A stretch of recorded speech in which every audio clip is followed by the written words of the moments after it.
of the world's crude oil has seen altered tanker movement as fears of attack grows. Global oil prices jumped as traders anticipated supply risk.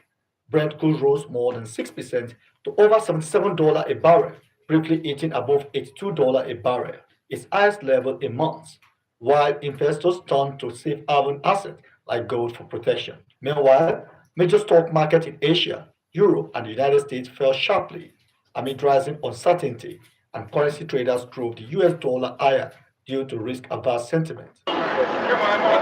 This development has significantly affected Nigeria's economy and market, given the country's deep connection to global energy dynamics.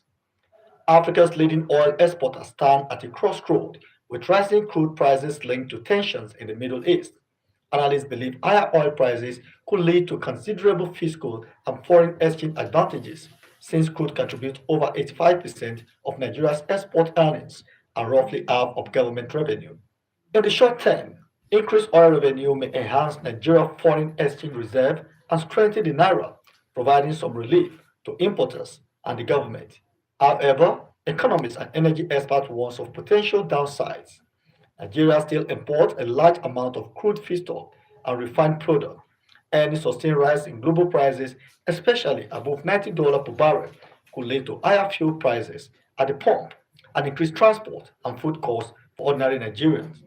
Additionally, shipping costs and insurance premiums have already gone up due to instability in the Middle East, which is putting pressure on Nigerian oil traders and those trading imported goods. While higher oil prices can boost revenue, the bigger picture for Nigeria includes inflation risk and pressure on household budgets, particularly if global oil volatility continues. Lanre Babalola, Abuja.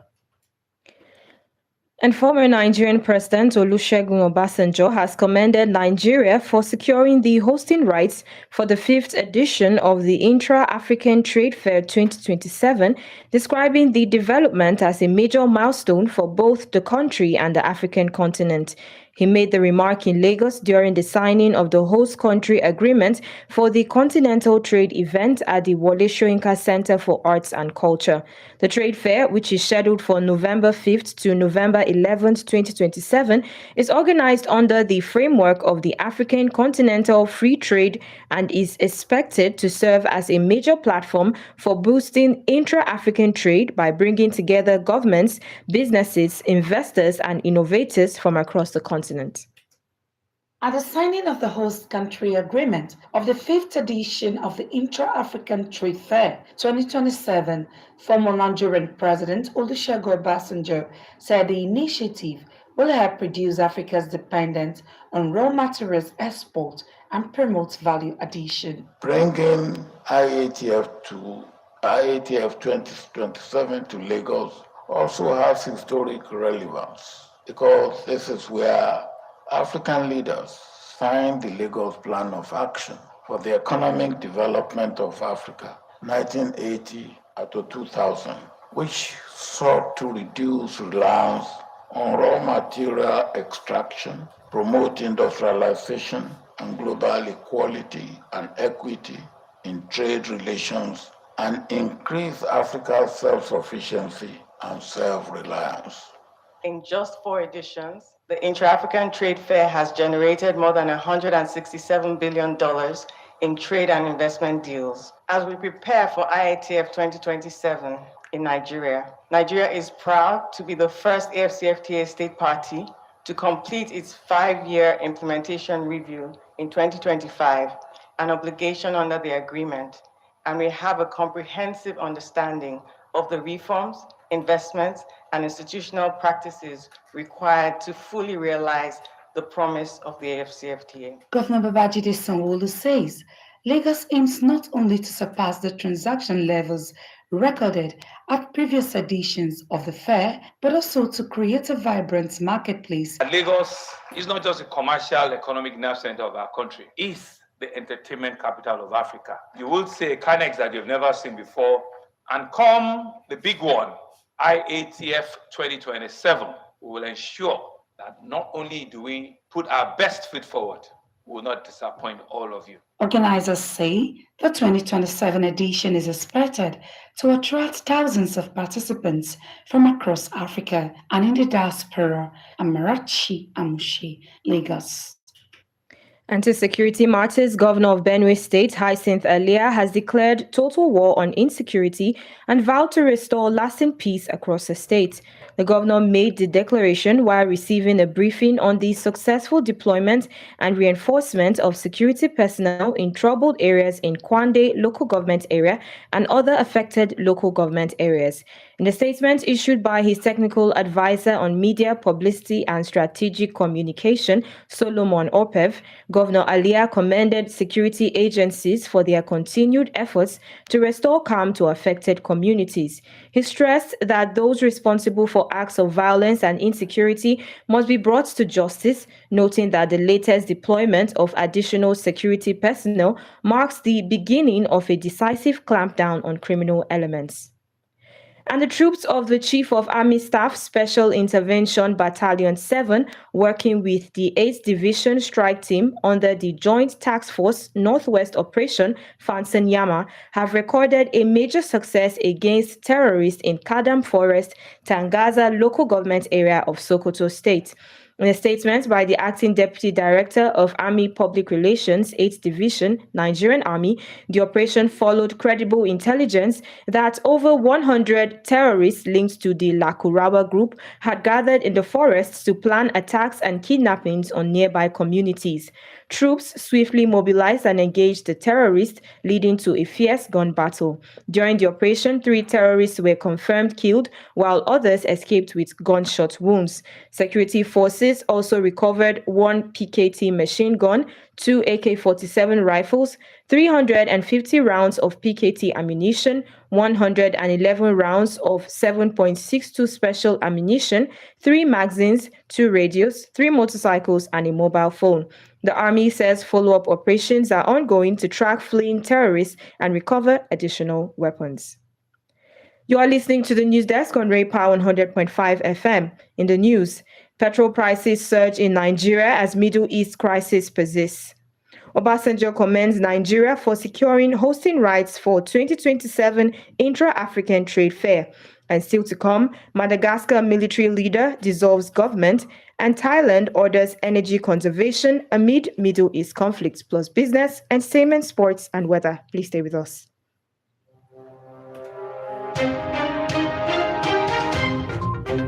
As the news drops, it breaks with us. Join us for news on the hour every hour. News Desk at 12 noon, Metro News at 4 p.m. Enjoy infotainment, breaking and sports news at their best 24/7. This is Ray Power FM News. Thanks for staying with us. And on the African scene, Madagascar's military ruler, Colonel Michael Randrianirina, has unexpectedly dissolved the country's government, dismissing the prime minister and entire cabinet. A statement issued by his spokesperson confirmed that the government has ceased its functions, adding that a new prime minister will be appointed in line with the provisions of the constitution. No official reason was given for the decision. Randrianirina seized power in October following weeks of youth-led protests in Madagascar, which forced the removal of former President Andry Rajoelina. And still on the foreign scene, Prime Minister Anutin Charnvirakul has directed civil servants in Thailand to adopt strict energy conservation measures as the country faces an energy squeeze linked to the conflict in the Middle East. A government spokesperson said the measures include suspending overseas trips and encouraging officials to use stairs instead of elevators to reduce electricity consumption. Authorities say Thailand currently has about 95 days of energy reserves remaining and is seeking additional liquefied natural gas supplies from countries including the United States, Australia, and Southern fuel prices, despite the refinery ramping up operations. Speaking during a media interaction in Lagos, Bird explained that the refinery operates within the realities of the international oil market. He noted that even under the federal government's crude for Naira arrangement, Nigerian crude is still purchased at international benchmark prices, which continues to influence local fuel pricing. This is Entertainment News on Ray Power 100.5 FM.